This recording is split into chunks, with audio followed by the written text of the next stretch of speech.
In digital Marathi, जनतेच्या हक्काचं व्यासपीठ।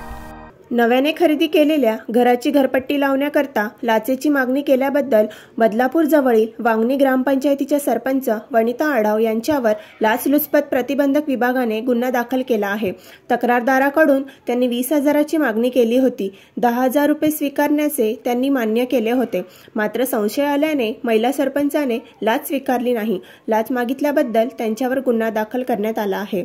यातील तक्रारदार यांनी वांगणी येथे नवीन घर खरेदी केलेले होते। त्याची घरपट्टी लावण्याकरिता वांगणीच्या सरपंच वनिता आढाव यांनी 20,000 रुपये लाचेची मागणी केली होती। मात्र तक्रारदार यांना लाच द्यायची नसल्याने त्यांनी 13 नोव्हेंबर 2024 रोजी वनिता आढाव लाचेची मागणी करीत असल्याबाबत लाचलुचपत प्रतिबंधक विभागाकडे लेखी तक्रार नोंदवली। त्याप्रमाणे 26 नोव्हेंबर रोजी करण्यात आलेल्या पडताळणी कारवाईमध्ये सरपंच वनिता आढाव यांनी तक्रारदार यांच्याकडे लाचेची मागणी करून तडजोडी अंती 10,000 रुपये लाचेची रक्कम स्वीकारण्याचे मान्य केले।